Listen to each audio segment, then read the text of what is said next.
नाज़रीन आदाब, आप देख रहे हैं टीवी का ख़ास प्रोग्राम ख़ास मुलाकात। नाज़रीन, आज फिर एक ख़ास शख्स के साथ और एक ख़ास मौजू के साथ आपके बीच हाजिर हुए हैं। भोपाल गैस सानहा पूरी दुनिया में मशहूर है। लोग इस चीज़ को भूल भी चुके हैं, लेकिन भोपाल वालों के लिए 1984 की सुबह और आज की सुबह में कोई फ़र्क नहीं है। इस पर हम बातचीत करेंगे और आज के हमारे ख़ास मेहमान हैं अब्दुल जब्बार साहब। जब्बार साहब, आपका इस्तकबाल, आपका खैर मकदम करते हैं। जब्बार साहब, 2 और 3 दिसंबर 1984 की दरमियानी रात, अब तक का सफ़र कैसा देखते? जो आपने भूमिका में कहा कि बहुत ही मशहूर है, बहुत ही कुख्यात है, ऐसा कहें, इसका दिल हिल जाता है जब उस सानिया की बात करते हैं। तो मैं कुल मिलाकर ये कह सकता हूँ कि बीते लगभग 33 साल हो रहे हैं। तो व्यवस्था के लिए तो वरदान है ये, और बाकी जो लोग हैं उनके लिए अभिशाप है। 33 साल से वो इस तकलीफ को भुगत रहे हैं। वो भुगत रहे हैं बीमारियों को, जो तरह तरह की हो रही हैं, उनको समझ में नहीं आता क्या क्या बीमारियां हो रही हैं। ट्यूमर हो गया उनको पेट में, सर में या कहीं और। वो सांस की तकलीफ़ों को भुगत रहे हैं, पेट की तकलीफ़ों को भुगत रहे हैं, उनकी आंखें चली गई हैं, ये सब तकलीफ़ें भुगत रहे हैं। वो कंपनसेशन की आस में ज़िंदा हैं, अब मिलेगा तब मिलेगा, अब मिलेगा तब मिलेगा। अब देखिए 2004 में हमने ये मामला फाइल किया था, 5 टाइम कंपनसेशन। उसका आशय ये था कि जो यूनियन कार्बाइड से पैसा लिया गया था वो सिर्फ था 1,02,000 घायल और 3,000 मौत के लिए। जबकि सुप्रीम कोर्ट ने जो ऑर्डर दिया था अभी उसमें 15,000 मौत मानी। नहीं, अभी जो भोपाल के जो क्लेम कोर्ट्स लगे, उन्होंने जो डिसाइड किया लोगों से बात करके, उनकी तमाम तस्दीक करके, तमाम डॉक्यूमेंट लेकर, वो साबित हुआ 5,74,000 घायल और लगभग 15,274 मौत। तो उस हिसाब से मुआवजा देना चाहिए। और ये मामला हमने 2004 में फाइल किया था। वापस मध्य प्रदेश हाई कोर्ट आया, फिर वापस सुप्रीम कोर्ट गया, और 2010 से 7 साल में अब तक उस मामले पर कोई सुनवाई नहीं हुई। भोपाल की आवाम लगातार इंतज़ार कर रही है, मरते मरते, कि उसे कुछ पैसा मिल जाए ताकि वो जिन लोगों से कर्ज लेकर इलाज कराया है और तकलीफ़ों के लिए लिया है, उस सब का वो हल निकाल सके। जिस तरह से आपने कहा उसका हल निकाला जा सके, लेकिन हमें देखते हैं कि मामला सुप्रीम कोर्ट में चला गया था। उसके बावजूद राजीव गांधी ने जो है सुप्रीम कोर्ट के बाहर समझौता किया था। ये जो समझौता, उस वक्त भी ये कहा गया था कि अगर कुछ पैसा कम पड़ेगा तो केंद्र सरकार देगी। जी बिल्कुल, वही तो आधार है हमारा कि आप पैसा कम पड़ा, ये साबित हुआ। 1,02,000 की जगह घायल निकले 5,72,000 और मृत्यु 3,000 की जगह निकली 15,274। तो जाहिर है कि 5 टाइम ज्यादा। तो इस 5 टाइम ज्यादा का पैसा कौन देगा? हम उसी लाइन पे जा रहे हैं जो सुप्रीम कोर्ट ने कही थी। अगर इन फ्यूचर पैसा कम पड़ता है तो भारत सरकार चुकाएगी, ये हम कह रहे हैं। लेकिन बदकिस्मती ये है कि पॉलिटिकल सेटअप और हमारे न्यायालयों का सेटअप पूरा ऐसा हो गया है कि हम फर्क नहीं कर पाते कि क्या हम न्यायालय की तरफ देखकर करें और क्या हम जो है सरकार की तरफ देखकर करें। हमने तो और मौजूदा सरकार जो है, बहुत ही हमारी जो सरकारें हैं, चाहे मध्य प्रदेश की हो चाहे सेंट्रल गवर्नमेंट हो, ये दोनों सरकारें गैस पीड़ितों के प्रति इनको जरा सा भी हमदर्दी नहीं है। वजह क्या मानते हैं? अगर हम पिछली सरकार की बातें करें तो यही भारतीय जनता पार्टी कहती थी कि केंद्र सरकार जो कांग्रेस की बैठी हुई है उसको गैस पीड़ितों से कोई हमदर्दी नहीं है। लेकिन जब ये लोग सत्ता में आए तो हम देख रहे हैं रवैया वही है, सिर्फ चेहरे बदल गए हैं। देखिए, 2 चीजें एक साथ नजर आती हैं मुझे। एक तो सारे मल्टीनेशनल कंपनियों को ये संदेश देना चाहते हैं कि देखिए, इतने लोग भोपाल में मरे, इतने लोग अब भी तड़प रहे हैं, हमने कंपनी का कुछ नहीं किया, बहुत मामूली सा मुआवजा लेकर उन्हें छोड़ दिया। हमने जो लोग क्रिमिनल केस में फंसे थे उनके खिलाफ भी अब तक कुछ नहीं किया। देखिए, आप आइए और हमारे यहाँ कंपनी लगाई है, रेड कारपेट ये बिछा रहे। जी, हम तो ये भी देख रहे हैं कि अगर सुप्रीम कोर्ट का ऑर्डर जहां पर उन बस्तियों में साफ पानी मुहैया करने की बात की गई थी, वहां पर जो है सफाई की बात की थी, इलाज की बात की गई थी, सुप्रीम कोर्ट के ऑर्डर को भी ये सरकारें नहीं मान रही हैं। देखिए 9 अगस्त 12 को ऑर्डर हुआ था, इसमें गैस राहत के अस्पताल भी शामिल थे, BMHRC जो सेंट्रल गवर्नमेंट खुद चलाती है, स्वास्थ्य परिवार कल्याण मंत्रालय, ये दोनों को ऑर्डर दिए थे कि इलाज व्यवस्था सुधारो, गैस पीड़ित इलाज से वंचित होकर मौत के मुंह में जा रहे हैं। और उन्होंने वो matter Madhya Pradesh high court को ट्रांसफर किया था। उसका आशय ये था कि हम नहीं देख पा रहे हैं, लिहाजा आप मध्य प्रदेश में बैठकर ये सारी चीज़ देखिए, लेकिन वो नहीं हुआ। तो मेरा ये कहना है कि परिस्थितियां बहुत ही विपरीत हैं। कुल मिलाकर जो हमारे न्यायालय हैं वो भी बहुत ताकतवर कोई निर्णय नहीं देना चाहते, और साथ साथ हमारी जो सरकारें हैं उस सरकारें लोगों को लेकर लापरवाह हैं। पॉलिटिकल पार्टीज जो हैं, चाहे जो भी रही हों, इन्होंने जो है यूनियन कार्बाइड, डाउ केमिकल से जो है पार्टी फंड के नाम पर चंदा लिया है, इसलिए उसके नाम पर ये सॉफ्ट कॉर्नर रखती हैं। बिल्कुल सॉफ्ट कॉर्नर रखती हैं। सबके सामने वही चीज़ है जो मैं मल्टीनेशनल जो ऑर्गेनाइज करना है, भोपाल में बुलाना है, वो मध्य प्रदेश में बुलाना है, वही प्रश्न है कि जो भी मल्टीनेशनल कंपनियां हैं उनके खिलाफ कोई ऐसा रवैया मत अपनाओ जिससे मल्टीनेशनल कंपनियां आने में झिझके। सवाल तो यहाँ पर यह है कि क्या आपका शहरी ज़्यादा इम्पोर्टेंट है या मल्टीनेशनल कंपनियों के साथ बिजनेस, एक बड़ा अहम सवाल है। देखिए हमारे जो प्रधानमंत्री हैं, हमारे जो मुख्यमंत्री हैं, जो अभी अमेरिका होकर आए, वो सब यही तो चाहते हैं कि हमको अलग अलग तरह का इन्वेस्टमेंट आता रहे, लेकिन वो ये नहीं देखते कि हमारे ही लोग इलाज के अभाव में, मुआवजे के अभाव में, रोजगार के अभाव में तिल तिल कर मर गए। मल्टीनेशनल आए, लेकिन अगर हमारे नागरिकों की जान ली तो हम आपको बख्शेंगे नहीं, ये संदेश नहीं देना चाहिए। जब्बार साहब, जैसा आपने कहा कि हम देखते हैं कि जो इनका नज़रिया कुछ और देखने को मिलता है।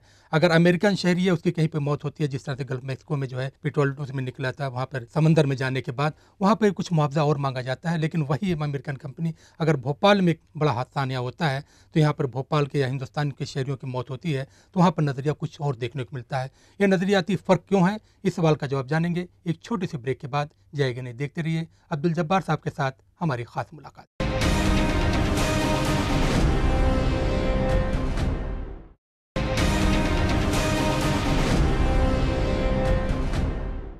नाज़रीन, ब्रेक के बाद एक बार फिर आप सबका खैर मकदम, और आप देख रहे हैं टीवी का खास प्रोग्राम खास मुलाकात। जब्बार साहब, हम लोग बात कर रहे हैं कि अमेरिकन कंपनी, उसके नज़रिया दो देखने को मिलते हैं। यहाँ पर अगर इंसान तो इंसान है, मौत कहीं भी हो, एक जैसा मुआवजा होना चाहिए, लेकिन हमें यहाँ पर फ़र्क नज़र आ रहा है। तो फ़र्क क्या अपनी हुकूमतों की कमज़ोरी की वजह है या कुछ और है? बिल्कुल हमारी हुकूमतों की कमज़ोरी इसकी वजह है, और दोहरे मापदंड तो रहे। यहाँ तक कि जो हमारे पॉलिटिशियंस हैं उनको इलाज की ज़रूरत पड़े तो एयरलिफ्ट होकर जाते हैं दिल्ली या बम्बई, और हम लोग किसी भी बीमारी में मुब्तला हों तो हमारा इलाज यहीं होता है।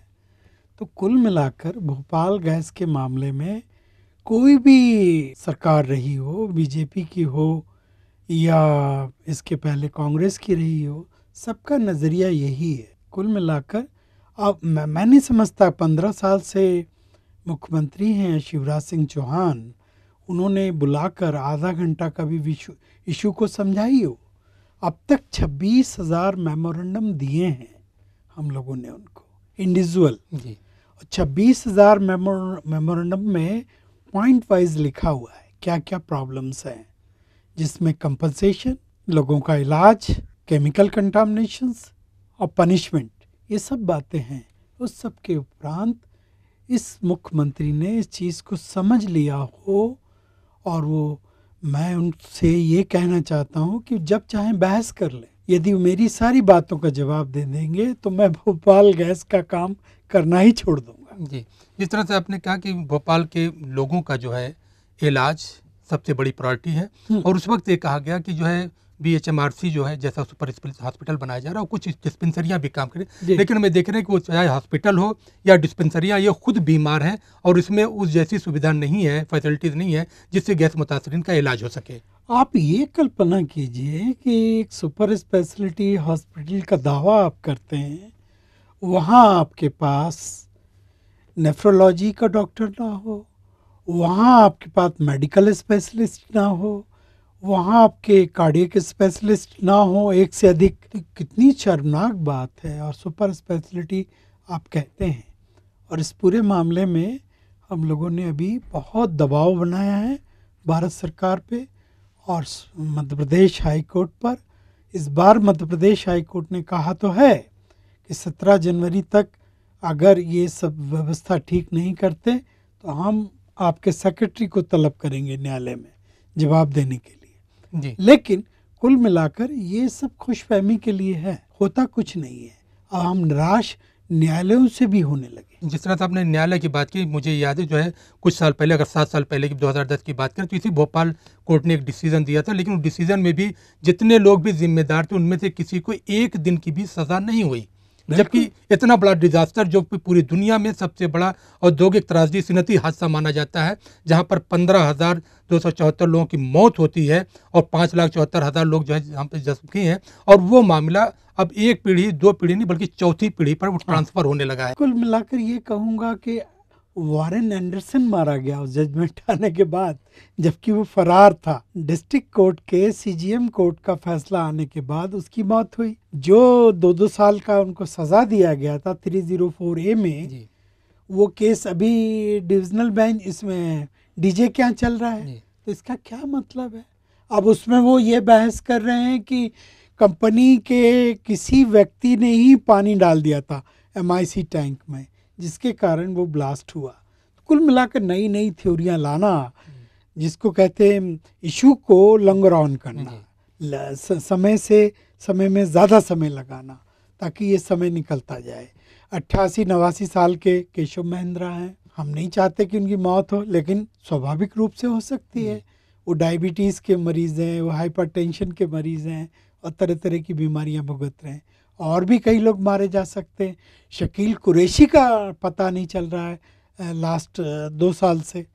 तो इसका मायने क्या है? CBI उन पर निगरानी नहीं रख पाई और CBI अभी नहीं ढूंढ पा रही है उनको, वो कहाँ है और किस हालत में। तो सवाल ये कि सीबीआई जो है इतना एक्टिव जो है भोपाल गैस सानहे के मामले में क्यों नहीं हो रही। और अगर इसमें थोड़ा पीछे जाए, हादसा तो 84 में हुआ, लेकिन उससे पहले की जो हमें जो है अखबारों में जो रिपोर्ट देखने को मिलती है कि उससे पहले ही मजदूरों और वहाँ के लोगों ने इस मामले पर जो है बार बार जो चेताया था कि इस तरह का हादसा बड़ा हो सकता है, उसके बावजूद भी हुकूमत ने तवज्जो नहीं दी। देखिए, कुल मिलाकर जब शाकिर अली खान जो भोपाल के सर्वमान्य नेता थे, उन्होंने विधानसभा में जब कहा तो उनको ये आक्षेप किया गया कि आप तो कम्युनिस्ट पार्टी के हैं, इसलिए अमेरिकन पूंजी यहाँ लग रही है, तो आप विरोध कर रहे हैं। सोचिए आप कि उस आदमी ने कहा ये भोपाल हजारों मौतों का कब्रिस्तान बनेगा, तो उनको ये कहा गया। तो आप अंदाज़ा कीजिए हमारी जो सत्ता है और सत्ता में ये जो लालची लोग प्रवृत्ति के लोग हैं, ये किस तरह से गलत लोगों को सपोर्ट करते हैं। जी यूनियन कार्बाइड एक बेहतरीन उदाहरण है उसका। बेशक। क्या 33 साल बाद भी किसी भी अपराधी के खिलाफ कुछ नहीं हुआ? कंपनी से कोई खास मुआवजा नहीं लिया गया, सिर्फ $470 मिलियन मतलब 715 करोड़ रुपया लिया गया। इतना तो उसको जो बीमा था, उसका जो इंश्योरेंस किया हुआ था, उन कंपनियों ने दे दिया। और ये भी जो है तत्काल रिलीफ नहीं दी जाती। हमें देखते हैं, जहाँ तक मुझे याद है कि उस वक्त जो है राजीव गांधी प्रधानमंत्री थे और इंटरिम रिलीफ के नाम पे जो 200 रुपए दिए गए, और जब गैस मुतासिरीन को 25-25 हज़ार रुपए का मुआवजा दिया गया तो 200 रुपए काट लिए गए। बिल्कुल बिल्कुल बिल्कुल। वो भी सुप्रीम कोर्ट ने 200 रुपए का राहत दिया था हमारी पिटीशन पे। और उसके बाद कितनी बदतमीजी है कि उस पैसे को 14,400 या 500 काट लिया गया। तो कुल मिलाकर आप कैसे देखते हैं गरीबों को? ये पूरे भोपाल नहीं, देश के गरीब नागरिकों का अपमान किया है, चाहे राजीव गांधी की सरकार रही हो, चाहे मौजूदा नरेंद्र मोदी की सरकार। नरेंद्र मोदी तो इस इशू को जानते ही नहीं होंगे, ऐसा मेरा मानना है। हाँ, कोई याद दिलाए तो उनको याद आएगा। यहाँ पे एक बड़ा अहम सवाल है कि आपने हॉस्पिटल बनाए लेकिन उसमें इलाज नहीं, और ये भी अब देखने में आ रहा है कि भोपाल मेमोरियल हॉस्पिटल जो है उसको शिफ्ट करने की भी तैयारी अलग तरीके से हो रही है। इस सवाल का जवाब जानेंगे एक छोटे से ब्रेक के बाद। जाएगने देखते रहिए अब्दुल जब्बार साहब के साथ हमारी खास मुलाकात।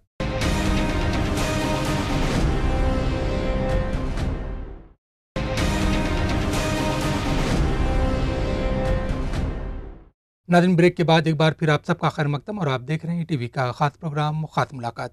जब बार सब हम लोग बात कर रहे हैं कि जो हॉस्पिटल तो बनाया गया, वो हॉस्पिटल जो सुपर स्पेशलिस्ट नाम दिया गया है, लेकिन उसमें अगर सहूलियात की बात करें, एक्सपर्ट की बात करें, स्पेशलिस्ट की बात करें तो वो भी नहीं है। लेकिन अब मौजूदा सरकार उसको बंद करके उसको जो है एम्स में शिफ्ट करने की बात कर रही है। पहले तो मैं ये आपके सामने खुलासा कर दूं कि वो अस्पताल यूनियन कार्बाइड की प्रॉपर्टी जो देश भर में थी 13 यूनिट, उनको बेचकर इकट्ठी की। 3 अक्टूबर 91 को जो जजमेंट आया था हमारी पिटीशन में, ये अस्पताल उस पिटीशन में आया। जाहिर है कि हम लोग उसमें भागीदार हैं वो अस्पताल खुलवाने BMHR से। दूसरा, जो शिवराज सिंह चौहान को उनके ऑफिशियल्स ने जो ये सलाह दिया, वो ये भूल गए कि ये गैस विक्टिम के फंड पर आया ये अस्पताल, और सुप्रीम कोर्ट ने इसको एक तरह से निर्माण किया है। इनका इरादा ये था कि जो हमारे अस्पताल मेडिकल कॉलेज की जो आवश्यकताएं हैं वो पूरी नहीं कर रहे हैं, वो ये अस्पताल कर दे और हमारा स्तर मेडिकल में थोड़ा ऊंचा हो। तो ये बहुत ही उनके दिल का कपटीपन, तो उस कपटीपन को हमने उजागर किया और ये मामला हमने साबित किया कि एक न्यायालय का मामला है, ये न्यायालय का बेबी है भोपाल मेमोरियल, और इसको किसी भी हाल में मध्य प्रदेश सरकार नहीं ले सकती। हाँ, मध्य प्रदेश सरकार को अपने तहत जो अस्पताल गैस प्रभावितों के लिए चला रहे हैं वो चलाने पड़ेंगे। जी, अस्पताल तो चलाने पड़ेंगे, लेकिन हम ये देखते हैं कि जहाँ पर यूनियन कार्बाइड का कारखाना था वहाँ पर आज तक कचरा पड़ा हुआ है, केमिकल कचरा, और वो 1-2 टन नहीं बल्कि ये बताया जाता है कि 18,000 मैट्रिक टन कचरा है। और जब तक वो साफ नहीं होगा तो अंडरग्राउंड जो पानी है वो पोल्यूशन उसका बढ़ता जाएगा। पोल्यूशन बढ़ ही रहा है, हर बारिश के साथ तो वो आगे जाता है। जितना भूजल है सब बर्बाद हुआ है। और मैं समझता हूँ कि अभी उत्तर दिशा की ओर अगर हम देखें तो 8 से 10 किलोमीटर दूर तक ये भूजल बर्बाद हो गया है, पूरा भूजल, क्योंकि भूजल ठहरता नहीं, नेचुरल पूरा सिद्धांत है कि वो चलता रहता है। तो पूरा हमारा भूजल जो मिट्टी वाला वो है, काली मिट्टी है उस क्षेत्र में, तो वो उसका लेवल 30 से 40 फीट पर है और फैलते फैलते फैलते फैलते 8 से 10 किलोमीटर पीछे तक चला। जी, वो जो अंडरग्राउंड जो पानी है वो तो पॉल्यूट हो ही रहा है। इसके साथ हम यदि तक जो कचरा है उसके हटाने की जो बात हो रही थी वो भी गवर्नमेंट ने अब तक उस पर कोई अहम कदम नहीं उठाया। कुछ दिन में भी कहा गया था कि पीथमपुर में ले जाके इसको जो हम करेंगे, लेकिन उस पर भी जो पूरा कदम उठाना चाहिए था वो भी नहीं उठाया गया। क्या मानते हैं? देखिए, अभी सरकारी तंत्र ये हो गया कि हर चीज को ये कहकर अटका देता है कि मामला कोर्ट में है। जी, तो ये मामला जबलपुर कोर्ट से निकलकर भारत के सर्वोच्च न्यायालय में चला गया। अब वो सर्वोच्च न्यायालय में कुछ डिसाइड नहीं हो रहा है। कुल मिलाकर टेक्निकल लोग जो हैं उस सरकारी इशारे पर इस तरह के कृत्य कर रहे हैं कि वो डिसाइड ना हो, और डिसाइड नहीं होने के कारण वो कचरा जो है डिस्पोज नहीं हो पा रहा है। और कुल मिलाकर आप ये देखें, उसके पीछे जुड़ा हुआ ये है कि यूनियन कार्बाइड को हम मेमोरियल बनाना चाहते हैं, मेमोरियल भी नहीं बन पा रहा है, क्योंकि करीब 10,000 मेट्रिक टन कचरा उसमें है, 10-12 फीट तक जमीन में है, और करीब करीब 10,000 मेट्रिक टन पीछे जो सोलर वाइब्रेशन पॉन्ड है उनमें। हमें देख रहे को कचरे के साथ साथ फिर मैं थोड़ा पीछे आना चाहूँगा कि बहुत सारे लोगों को तो मुआवजा दिया गया, आपने 5 टाइम कंपनसेशन का मुतालबा भी किया, लेकिन ऐसे बहुत सारे लोग हैं जिनके मामले अभी तक तय नहीं हुए, वो हाई कोर्ट में है, और वो मामला अगर क्लियर होता है तो फिर उनके मुआवजे के लिए एक नई बहस शुरू होगी कि उनको कौन से फंड से मुआवजा दिया जाए। क्योंकि सुप्रीम कोर्ट के ऑर्डर के बाद भी हम देखते हैं कि केंद्र सरकार जो मरकजी हुकूमत ने वादा किया था कि अगर ये पैसा कम पड़ेगा तो केंद्र सरकार मिलाएगी, लेकिन आज तक इस पर कोई इनिशिएटिव नहीं लिया गया। अगर आपको याद हो कि जो है ज्वाइंट पार्लियामेंट्री कमेटी भी इस पर बनाई गई थी, उस पर भी कोई कदम नहीं उठा। वही तो कहना है हमारा साफ कि जो इन्होंने कैरेटिव पिटीशन दाखिल किया 2010 में और थोड़ा थोड़ा कंपनसेशन भी दिया केंद्र सरकार ने, उसके बाद उस जो कैरेटिव पिटीशन है उस पर एक बार भी सुनवाई नहीं हुई। और इस बार हम ये कर रहे हैं कि कम से कम 50,000 व्यक्तिगत मेमोरेंडम सुप्रीम कोर्ट को भेज रहे हैं, जो हमने प्रिंट कर लिए हैं, लोगों में बांटेंगे। हम ये मांग करेंगे कि इस पर ये जो कैरेटिव पिटीशन पड़ी है उसके सामने, जिसमें हमारी पिटीशन भी है 5 टाइम कंपनसेशन की, उस पर वो निर्णय दें। ये कैरेटिव पिटीशन कब तक आप जो फाइल करेंगे? क्या ये जो 33 साल मुकम्मल होंगे और 3 दिसंबर की सुबह 34वें साल में हम दाखिल 33वीं बरसी पर हम इसे ले लेंगे और अगले दिन ही हम इसे सुप्रीम कोर्ट को भेज दें। जी, अब कुछ नए उस पर आपकी लड़ाई होगी, क्योंकि नहीं। 33 साल आपने देख लिया कि हुकूमतों का रवैया वही है, लड़ाई वही है, जो कुछ repeat भी हो रहा है। आपको जो कुछ भी मिला है वो कोर्ट से मिला है रिलीफ। जी आपको जितनी रिलीफ मिली वो कोर्ट से मिली है, हुकूमतों ने कोई रिलीफ नहीं दिया है। जी बिल्कुल, ये बात सही है, को कोर्ट से मिली है। और हम इसीलिए कैरेटिव पिटीशन के मामले में भी ये करने जा रहे हैं कि जो पेंडिंग पड़ा है इशू 2010 से, उस पर हम सुप्रीम कोर्ट से कहने वाले हैं। लगभग 50,000 लोग, 50 × 5 करीब 2.5 लाख लोग ये कहने वाले हैं कि इस पे आप जल्द निर्णय कीजिए। जी, यहाँ पे एक सवाल और भी है कि जो गैस पीड़ित है, जो इतनी बड़ी बस्तियां हैं जहाँ पर लोग हैं, आप लोगों ने डिमांड की थी कि जो गैस विक्टिम्स हैं, ये जो नौकरी कर रहे हैं, इनको घटी हुई क्षमता के अनुसार रोजगार दिया जाए, इनको उद्योग से जोड़ा जाए, उस पर भी जो है कदम नहीं उठाया गया। देखिए, बहुत साफ था और इसीलिए इकोनॉमिक रिहेबिलिटेशन का एक पैकेज चला था जी, और अभी भी इनके पास 104 करोड़ जो हम लोगों ने सेंट्रल गवर्नमेंट से दिलवाए थे 2010 में, उसका 85 करोड़ रुपया पड़ा हुआ है। तो ये गुपचुप इधर उधर इस्तेमाल कर रहे हैं। तो हमारा ये कहना है कि उस सब पैसे का इस्तेमाल वर्कशेडों की मार्फत और गोविंदपुरा में जो स्पेशल इंडस्ट्रियल स्टेट बनी है उसके मार्फत गैस पीड़ितों के लिए होना चाहिए। तो गैस पीड़ितों के लिए बहुत सारे जो शेड बने हैं, हम तो देखते हैं उस शेड पे जो है गवर्नमेंट ने दूसरे लोगों को कब्जे दे दिए हैं। यही तो बदकिस्मती है। हम जैसे लोग अपने दम पर अपना पैसा लगाकर लोगों से चंदा लाकर चला रहे हैं तमाम तरह के प्रोग्राम, सिलाई का और कंप्यूटर का और जरी वगैरह का, लेकिन बाकी लोग तो ये कर ही नहीं रहे। बाकी लोग तो व्यक्तिगत इस्तेमाल कर रहे हैं। तो ये बड़ी बदकिस्मती है, क्योंकि आपकी लड़ाई तो एक साथ जो है एक फ्रंट नहीं बल्कि कई फ्रंट पर है। आपको मुआवजे की भी लड़ाई है, आपको हेल्थ की भी आपकी लड़ाई है और आपकी रोजगार की भी लड़ाई है। और इनके सबके साथ साथ हम देखें कि जहाँ पर जो पूरा इलाका है और जो जहाँ पर ये आबादी है और तकरीबन जो 5.5 लाख लोग जो आपने बताया कि इनको जो है नई जिंदगी देने के साथ साथ जो नेक्स्ट पीढ़ी जो आ रही, चौथी पीढ़ी को भी बचाना एक अहम सवाल है। बहुत गंभीर सब्जेक्ट है चौथी पीढ़ी को बचाना। अभी आप ये देखिए कि मेमोरी लॉस है लोगों में, लोगों को सांस की तकलीफ है, कम दिखता है, बच्चों में होता है। तो कुल मिलाकर सरकारों ने बहुत वायदे किए कि इस पर वो काम करेंगे, लेकिन काम करा नहीं। कुल मिलाकर इंदिरा गांधी बाल एवं महिला चिकित्सालय जो लगभग 150 बिस्तर का है, वो इसीलिए लाया गया कि वहाँ पर जो बच्चे पैदा हो रहे हैं उनमें किस किस तरह का प्रभाव दुष्प्रभाव देखे जा रहे हैं, उस पर रिसर्च करना। लेकिन वो रिसर्च हुआ नहीं। यही ICMR जो रिसर्च करने वाला था, किन किन प्रकार की लोगों में तकलीफ़ें पाई जा रही हैं, कैंसर, ट्यूमर, आँख की तकलीफ और दूसरे विकार, बच्चे जो पैदा हो रहे हैं उनमें जो तकलीफ, वो सब काम इन लोगों ने ठंडे बस्ते में रख। ये बेईमानी है बहुत बड़ी सरकारों की कि इतने गंभीर इश्यू पर वो चिंतित नहीं है, वो कुछ करने को तैयार नहीं। इस तरह से नाज़रीन हम देखते हैं कि अब्दुल जब्बार साहब ने बहुत ही तफसील से ये 33 साल का जो सफ़र है भोपाल गैस सानहे का, उस पर अपने ख्यालात का इज़हार किया। और भी उन्होंने साफ साफ कहा कि हुकूमत है, चाहे मौजूदा हुकूमत की बात करें या साबका हुकूमतों की बात करें, उनका रवैया गैस पीड़ितों के साथ, गैस मुतासरीन के साथ हमेशा मनफी रहा है। उनको जो कुछ भी रिलीफ मिला है ये अदालत की वजह से मिला है और अदालत की मुदाखलत से मिला है। यही वजह है कि ये 33वीं बरसी के मौके पर वो एक बार फिर सुप्रीम कोर्ट की तरफ से रुख करेंगे ताकि गैस मुतासरीन को उनके जख्मों पर मरहम रख सके। नाज़रीन, हमारा ये प्रोग्राम यहीं पर ख़त्म होता है। हमारा ये प्रोग्राम कैसा लगा, आप अपनी राय हम इस पते पर लिख दीजिए। खास मुलाकात ETV Urdu, Ramoji film city, Hyderabad 501512। नाज़रीन, हमें उम्मीद है कि आपने हमारा पता नोट कर लिया होगा। अगले हफ्ते फिर एक खास एपिसोड साथ आपकी खिदमत में हाजिर होंगे। तब तक के लिए टीम के साथ मेहताब आलम को दीजिए इजाज़त। खुदा हाफिज़। बहुत बहुत शुक्रिया।